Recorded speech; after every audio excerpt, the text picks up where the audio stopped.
Excelentíssimo Senhor Representante da República, Excelentíssimo Senhor Presidente da Assembleia, Excelentíssimo Senhor Presidente do Governo Regional, Senhores Secretários Regionais, Senhoras e Senhores Deputados à Assembleia da República, ao Parlamento Europeu e à Assembleia Legislativa, Excelentíssimas Autoridades Civis, Judiciais, Militares e Religiosas, madeirenses e porto-santenses. Assinalamos o Dia da Região e das Comunidades Madeirenses, um dia de festa que celebra um povo e uma terra com quase 600 anos de história. Infelizmente, para muitos dos nossos concidadãos, não há razões para grandes festejos. Antes, pelo contrário.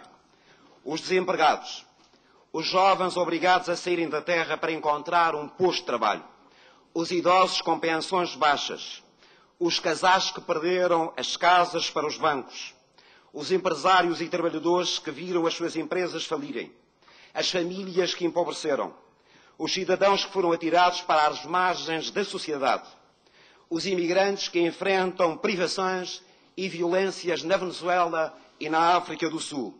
Esses nossos concidadãos não têm grandes motivos para celebrar.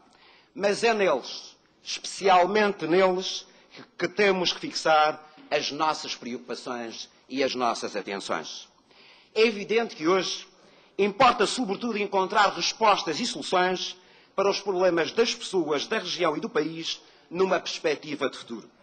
Mas importa igualmente ter presente porque é que chegamos a esta profunda crise na Madeira e em Portugal, para não repetir os erros do passado e para não voltarmos a cair nas mãos dos credores, nos programas de ajustamento e na pesada austeridade.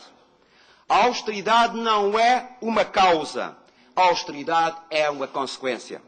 A austeridade que o país e a região pagaram e pagam é uma consequência das dívidas irresponsáveis e dos déficits excessivos que levaram o país à bancarrota e a Madeira à falência. Foram as políticas erradas e irresponsáveis dos governos do PS até 2011 no continente e do PSD na Madeira até 2014 que nos conduziram a este estado de finanças públicas sem controle, orçamentos desequilibrados, economias pouco produtivas e competitivas e sistemas de proteção social injustos e desajustados da realidade. Não queremos o regresso a esse passado para não termos que repetir no futuro as dificuldades e os sacrifícios do presente. Aqueles que, de novo, nos prometem facilitismos, impostos baixos e salários altos, mais subsídios e novas regalias, são os mesmos que nos levaram à dívida, ao déficit e ao desemprego, e depois à bancarrota, ao resgate, à troika, à austeridade e aos pesados sacrifícios sobre os cidadãos, as famílias e as empresas. Estou certo que os madeirenses não deixarão que o PSD regresse às políticas financeiras do passado que conduziram a Madeira à falência. Assim como estou convicto que os portugueses não deixarão que o Partido Socialista volte ao Governo da República para lançar o país de novo na bancarrota. Devemos reconhecer que este Governo Central, apesar de todos os obstáculos, de alguns erros cometidos e de algumas injustiças evitáveis, conseguiu cumprir a árdua missão de Portugal ter um só programa, um só resgate, um só empréstimo, afastando claramente o país da tutela dos credores. No entanto, o grande tributo tem que ser prestado sobretudo aos portugueses, que suportaram significativas reduções de rendimentos e um brutal aumento de impostos. O CDS da Madeira tem autoridade e legitimidade para fazer este reconhecimento, uma vez que muitas vezes discordamos de algumas medidas da República e votámos contra 2 orçamentos do Estado, por entendermos que a consolidação orçamental deveria ser feita mais do lado da redução da despesa e menos do lado do aumento da receita. É evidente que, fruto da recuperação financeira e económica do país, há hoje condições para tomar algumas medidas de melhoria das condições de vida na sociedade portuguesa, nomeadamente desagravando os impostos e impulsionando a criação de emprego. É preciso dar um sentido útil aos sacrifícios que os portugueses têm feito. Se é verdade que Portugal não pode voltar à irresponsabilidade financeira, é igualmente certo que não podemos perpetuar a austeridade. Os portugueses da Madeira Foram os que mais sentiram e sofreram com as consequências do endividamento, pois enfrentaram uma dupla austeridade, derivada primeiro do resgate da República e depois do resgate da região. Aliás, essa austeridade ainda se faz sentir nas nossas ilhas, uma vez que só no final deste ano a Madeira concluirá o seu plano de ajustamento. A verdade é que, apesar de 4 anos de duros sacrifícios, subsistem na região todos os problemas que nos conduziram ao pedido de resgate ao Estado. E surgiram outros problemas relacionados com a redução da atividade económica e com o crescimento do desemprego e da pobreza. Embora se tenha estancado o endividamento regional e reduzido o desequilíbrio orçamental, subsiste e persiste a questão principal, que é a da sustentabilidade financeira da Madeira. E não geramos receitas para fazer face aos compromissos do serviço da dívida. Este é o problema dos problemas e só pode ser resolvido com a solidariedade do Estado. Neste nosso dia, o CDS reafirma a necessidade de um pacto pela Madeira entre o Governo Regional, os partidos, os parceiros sociais e as instituições da sociedade madeirense, em torno de grandes causas a defender junto da República. A saber, primeiro, garantir o apoio do Estado à renegociação das condições de pagamento da dívida regional, bem como o aval da República para operações de refinanciamento nos mercados. Se a Madeira, por razões relacionadas com a questão da Grécia, não conseguir aceder a esses mercados, é dever do Estado e da União Europeia chegarem-se à frente e ajudarem a região. O que não podemos é correr o risco de não ter dinheiro para pagar os salários e os serviços públicos essenciais. Segunda causa, ganhar autonomia fiscal para ter um sistema tributário atrativo e competitivo que permita captar investimento externo, possibilite o crescimento económico e o emprego e gere receitas condizentes com o nível das despesas orçamentais. Terceira causa, assegurar que o Estado cumpre os princípios da continuidade territorial e da coesão nacional em todas as suas vertentes, mas em particular nas áreas dos transportes aéreos e marítimos e no acesso dos madeirenses à educação, à cultura e à saúde. Quarta causa, conseguir o apoio financeiro do Estado à construção do novo Hospital da Madeira com projeto de interesse comum.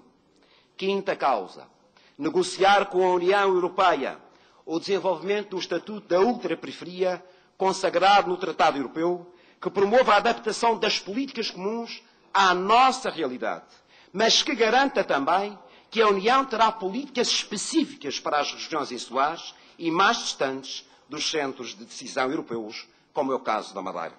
Sexta causa, garantir o apoio do Estado à renegociação do atual quadro de apoios da União Europeia, por forma a ser possível o financiamento de algumas obras estruturantes e inacabadas, como é o caso da Via Rápida no norte da Madeira. Sétima causa, assegurar uma revisão da Constituição, que aprofunda a autonomia dos Açores e da Madeira, no quadro da nação portuguesa, reforçando a unidade nacional. Como se pode constatar, uma boa parte, a mais importante parte do nosso futuro coletivo, decide-se na nossa relação com o Estado e na capacidade que tivermos de nos unirmos e de começar a fazer compreender aos órgãos de soberania a bondade e a legitimidade das nossas expressões e dos nossos direitos. Senhor Presidente, senhores convidados, senhoras e senhores deputados, se no plano externo temos causas comuns que convém assumir, no plano interno, a maioria recentemente sufragada nas eleições deve passar rapidamente das promessas aos atos e iniciar um outro ciclo de governação. A Madeira e o Porto Santo precisam de uma nova política, de uma nova economia e de uma nova solidariedade. Uma nova política que cuide da qualidade da democracia, que prestigie esta Assembleia enquanto primeiro órgão de autonomia e órgão fiscalizador da ação do Governo e da administração pública, que respeite os direitos das oposições e o direito à diferença, que faça respeitar em pleno a propriedade privada e os direitos dos expropriados, que estimule a participação dos parceiros sociais na vida pública e que crie as condições para o exercício da livre cidadania. Precisamos também de uma nova economia, que pressupõe, antes de mais, resolver de uma vez por todas a questão das acessibilidades ao exterior e dos custos dos transportes aéreos e marítimos, como se perspectiva a breve prazo, mas também é essencial cuidar da mobilidade dos residentes do Porto Santo. Não é possível que um porto-santense pague mais caro para chegar à Madeira do que paga um madeirense para se deslocar a Lisboa. Precisamos de uma nova economia que reduza o peso do governo no mercado, que venda ou concessione infraestruturas das sociedades de desenvolvimento, que discipline e introduza transparência na atribuição dos dinheiros públicos, que aposte definitivamente no crescimento do turismo e das receitas e numa promoção séria do destino turístico e dos produtos exportáveis, que apoie os setores produtivos como a agricultura, as pescas, o comércio e a indústria, que reduza os custos dos fatores de produção e os custos de contexto das nossas empresas, dando-lhes mais competitividade. Uma nova economia que estimula a criação de polos de desenvolvimento em concelhos com problemas de desertificação, que cria um sistema fiscal favorável à criação de mais empresas e de mais emprego, que potencie as novas oportunidades de crescimento do Centro Internacional de Negócios, cuja regulamentação foi hoje publicada no Diário da República. Uma nova economia que reforma a administração pública, tornando-a eficaz e transparente ao serviço de todos e não apenas dos interesses instalados, que faça respeitar os planos de ordenamento e não transija na defesa dos nossos recursos paisagísticos e ambientais, que promova a gestão e a exploração racional do mar, que aposte na formação e valorização dos recursos humanos e que contribua para a criação de riqueza que deve ser distribuída de forma socialmente justa. Precisamos também, a Madeira, de uma nova solidariedade que impõe uma profunda reforma dos serviços de apoio e de proteção social e do sistema de saúde. Não é admissível que metade dos madeirenses não tenha médico de família e que um cidadão espere 1, 2, 3 anos para realizar um exame ou para ser submetido a uma intervenção cirúrgica. Precisamos também de uma política de promoção da família. As políticas direcionadas para o indivíduo, esquecendo o universo familiar, levaram à segmentação das idades e ao aparecimento de novas bolsas de pobreza, particularmente entre os mais velhos. Os idosos, antes respeitados, deixaram de ser úteis e a sociedade, em vez de valorizar a sua sabedoria, paga-lhes pensões e reformas baixas ou remete-os para os lares, desaproveitando a sua experiência e os seus conhecimentos.